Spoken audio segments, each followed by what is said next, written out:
Assalamu alaikum wa rahmatullahi, barkanmu da warhaka, barkanmu da sake saduwa a cikin wannan tasha ta mai albarka wacce muke kawo muku shirye-shiryenmu domin nishaɗantar da ku, ilmantarwa game da faɗakarwa. Da Allah idan wannan ne farkon shigowar ku wannan channel ɗin, ku daure ku danna mana subscribe sannan ku danna ƙararrawar sanarwa domin samun shirye-shiryenmu da zarar mun ɗora. Mun gode da kasancewarku a cikin wannan tasha ta mai albarka. Bismillahirrahmanirrahim. 'Yar makwabciya babi na 11.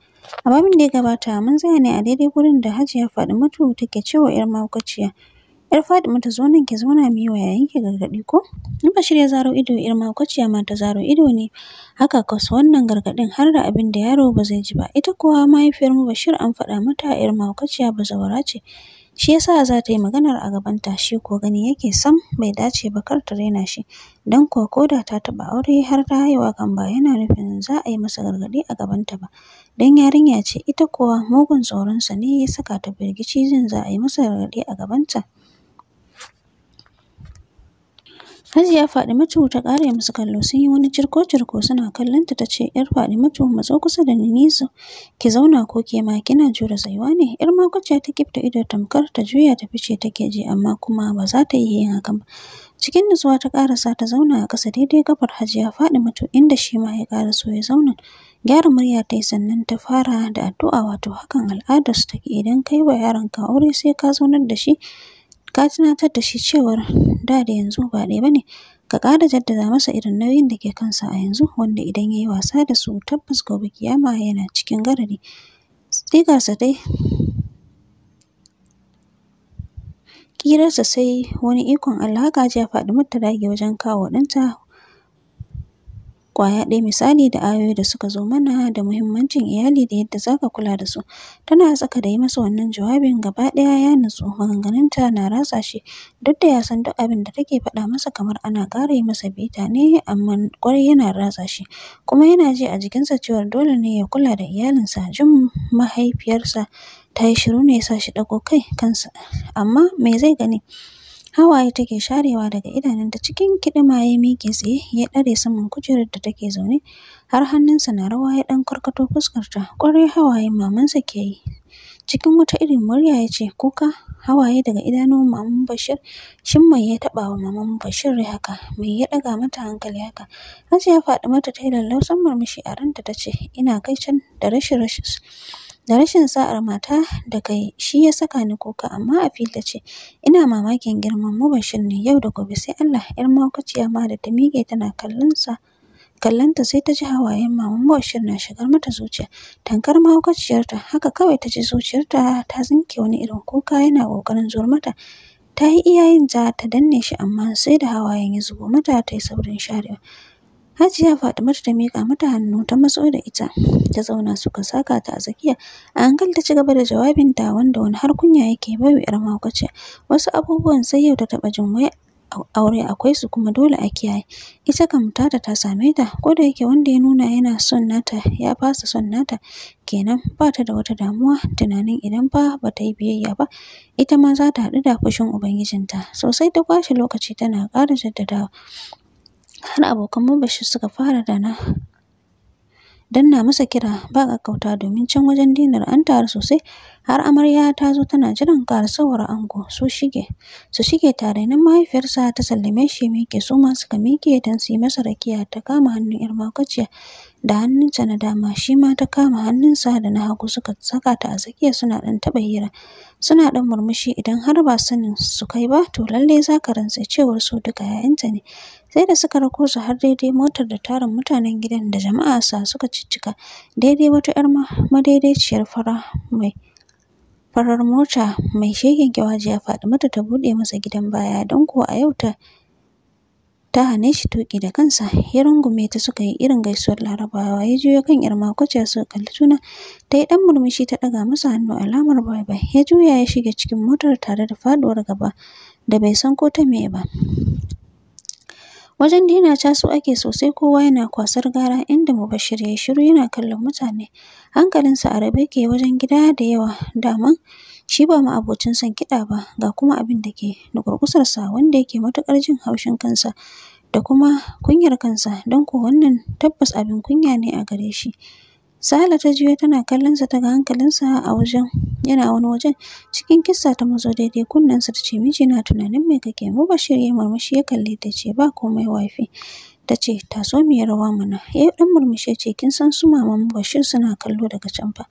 Ta yi farda ido ta ɗora kanta a kafaɗarsa ta wani lumshe ido su ko masu ɗaukar hoto da ‘yan uwa sai yi suke. Mubinar da ke hakimci tana kallo a ranta ta ce wai akan wannan skeleton ɗin ce za ka kasa zama a can lalle za ku ɗanɗana kuɗar ku. Ta yi murmushi zaune suke su uku da ɗan abin ciye-ciye a gefensu. Suna kallon abin da ke faruwa sai suna ta yabawa haskowar da za a yi aka hasko. Sale ta manna Mubashir kiss a kuncinsa su ‘yar mahaukaciya suka zaro ido a tare. Nan da nan wata kunya ta kama ‘yar mahaukaciya ta rufe idanuwanta. Hajiya Fatimatu da ke zaune ita ma ta lura da yanayin ‘yar mahaukaciya a ranta ta ce biyu kenan domin tana wani waswasi a ranta amma ba komai lokaci ne. Haka dai ta kawar da tunanin suka ci gaba da kallonsu har wani lokaci inda bacci ya fara kama idanuwansu. Hajiya Fatimatu ta ce bacci ko? ‘Yar mahaukaciya ta yi murmushi tana murza ido. Hajiya Fatimatu ta ce ai sun gyara miki ɗakin naki wato ɗakin na wajen Mubashir. Ita ta zaune shi don kuwa ya fi kusa da ɗakin Hajiya Fatimatu. ‘Yar mahaukaciya a ranta ce ɗaki na wow a fili ko ta ce an gode mamana. Hajiya Fatimatu ta yi matuƙar jin daɗin sunan da ‘yar mahaukaciya ke kiranta da shi wato mamana. Suka miƙe da niyyar zuwa yin baccin suka mata sallama sai da safe suka haura saman bene. Suna shiga suka tarar an canza zanin gado an saka turare mai ƙamshi an goggoge ko'ina saman. Sannan kayansu an jera su tsaf. Fati ta kalli ‘yar mahaukaciya ta ce ke princess ce ashe. Ke princess ce ashe shi yasa kike luwai-luwai da ke. ‘Yar mahaukaciya ta yi murmushi tana cire kayan da ta zaro na bacci ta saka ta yi kwanciyarta. Fatima ta saka ta haura saman gadon ta lamshe ido can ta ce yau za a kwashi gara duk da gashi ce zalla. ‘Yar mahaukaciya ta buɗe idanuwan ta ce gara ta me fa? Fati ta karkato ta ce ango ce. Ta angon cewa mana yau su za a faɗa wata duniyar. ‘Yar mahaukaciya ta zaro ido ta cije leɓenta ta ɗago filo ta ƙwala a Fati suka shiga kokawa uwa wasu ƙananan yara. Sai ƙeƙeta dariya suke can. ‘Yar mahaukaciya ta nisa ta ce Allah ya shirye ki. Fati ta ce ya shirye mu baki ɗaya. Washe gari tun da asuba ‘yar mahaukaciya ta farka ta saba gidan Hajiya Hauwa'u. Idan suka farka sai aikace-aikacensu hakan ya sa ta kasa hantsewa tana bacci sannan zama ɗakin ya ishe ta. Cikin nutsuwa ta buɗe ɗakin ta fito ɗaure da zani na atamfa da rigarsa daidai ita da ɗan kwalin atamfar ta sauko ƙasa ba kowa a falon duk da ba wata dauɗa gare shi ba. Ta zage ta shiga aiki kakkaɓe can goge nan share can gaba ɗaya har inda ‘yan aikin ba sa taɓawa nan wani abin sai mutum da kansa don kuwa ɗan aiki ba zai tsaya ya yi maka aikin ka yadda ya kamata ba. Kafin ƙarfe 8 ‘yar mahaukaciya ta gama gyara falon nan tas sannan ta je ɓangaren masu aikin ta tambaye su ina turaren gidan. Cikin rawar jiki Hannu ta fito tana mamakin Hajiya ce da kanta take shara. Lalle wannan ta daban ce. Ta fito ta buɗe wani ɗan ɗaki ‘yar mahaukaciya ta shiga haba zo kaga kalolin turaren wuta tamkar ɗan shago ne aka buɗe na turarukan ƙamshi ta ko'ina tashi yake kai kace kasuwar turaruka ta shiga wangalautai da baki tana kama sunayen Allah tana mamakin rayuwa. Bolar su ta faɗo mata a rai da mahaifiyarta ta lumshe ido tana addu'ar Allah ya sa ba ta cikin wata bolar. Ganin za ta fara sana'ar ta yasa ta shiga bubbuɗawa can wani mai sigari ya mugun birge ta. Ƙanshin ya yi mata sosai hakan ya sa ta ɗauko shi ta ɗauki abin kunnawa ta fito ta rugo ta je ta kunna sannan ta yi kicin wajen masu aiki. Da sallama ta shiga cikin kicin ɗin gaba ɗayansu huɗu suka shiga gaishe ta da harshen Turanci. Sarai Hausawa ne amma kowacce da iliminta kuma sun yi karatun girki. Su duka a tunaninsu ‘yar mahaukaciya ba ta iya Hausa ba don yanayin tsarin halittarta. Ta yi murmushi sannan cikin ƙwararriyar Hausa ta ce kun tashi lafiya ya aiki? Gaba ɗayansu mamaki ne ya kama su har haɗa baki suke wajen faɗin Hajiya ashe kin iya Hausa. ‘Yar mahaukaciya ta kuma yin wani murmushin ta ce please ku daina kirana da Hajiya. Ya za a kira mamana da Hajiya? Kuma ni ma a kiraye ni da Hajiya. No ku dinga kirana da Rahama. Ɗaya daga cikinsu mai suna Aisha ta ce ki yi haƙuri Hajiya. Ai ita Hajiya babu ta gidan nan muna kiranta da Maman Rahama ne. Da Maman Rahama da can sunan Maman Mubashir ce. Sunanta Maman Mubashir to a jiya ta canza kin ga kenan sai dai mu ce anti. 'Yar mahaukaciya ta yi murmushi a ranta tana matuƙar ƙaunar maman Bashir wacce ta dawo wa maman Rahama, wato ita sosai take girmama darajar matar. Ta ce to na ji yanzu mai kuke dafa mana yanzu? Nan suka bubbuɗa mata gaba ɗaya abincin na 'yan gayu ne, wani na Larabawa ne ma mai yiwuwa na al'adar Bashir na alwalin Bashir ne don kuwa shi kaɗai ya ɗan dakata sai daga baya zai koma. 'Yar mahaukaciya ta ce fannin jus ba suka amsa mata da ai na kwali kawai suke sha. 'Yar mahaukaciya ta ce fura fa? Jus ɗin kuma zan haɗa da na gida na gargajiya. Kallo suka shiga yi wa juna. Mare ta ce fura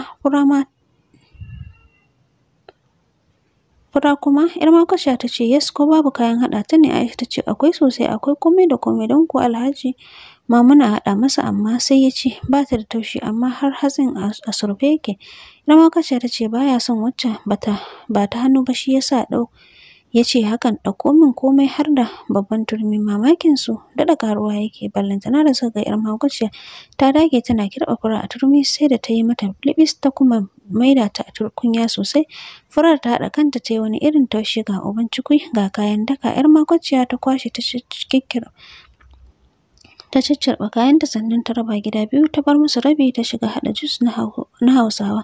Sai da ta haɗa na gyaɗa da zoɓo da kuma na abarba ta markaɗe ta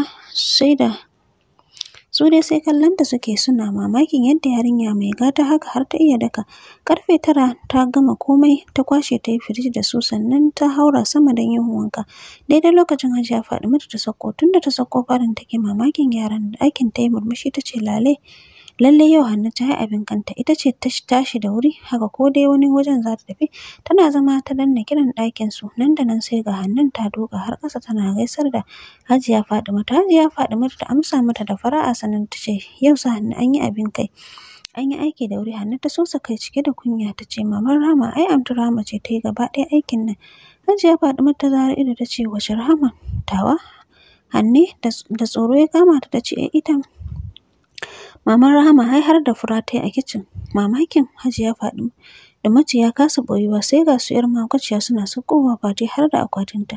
Suka tsuguna suna gaisar da Hajiya Faɗimatu ta amsa fuska cike da murmushi ta ce Fati ya haka kar dai ki ce min sai da tafiya.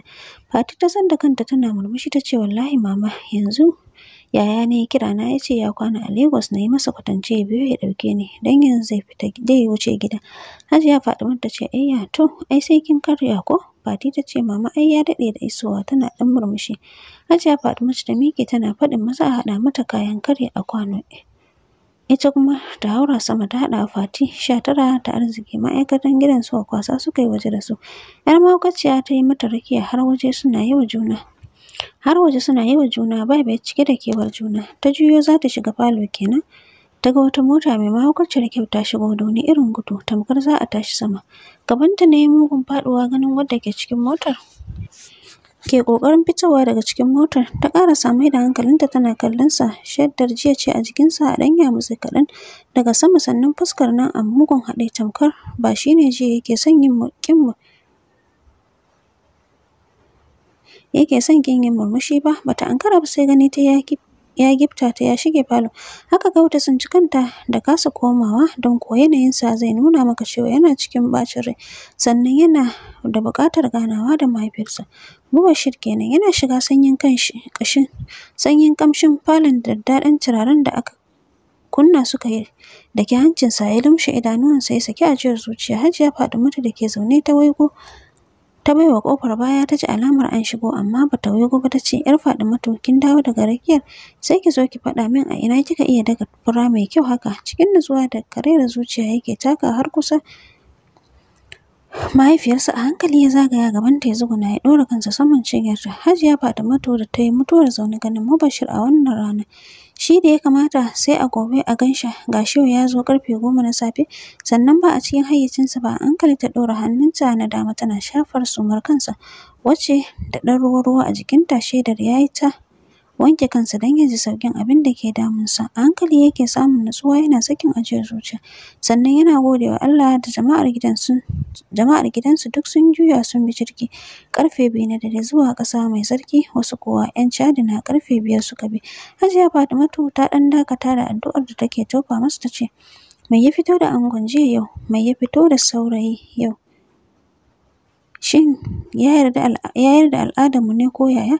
Mubashir ya ɗago da kansa bayan ya daidaita muryarsa ya kalli mahaifiyarsa sannan cikin raunin murya ya ce, Mama Mubashir ko ɗaya Mubashir bai yarda al'adarsa ba. No, ina matuƙar jin kunyar Mama Mubashir cause na yi alƙawarin bin al'adarta. Shi yasa dole na dawo gidan nan a yau don na yi biyayya.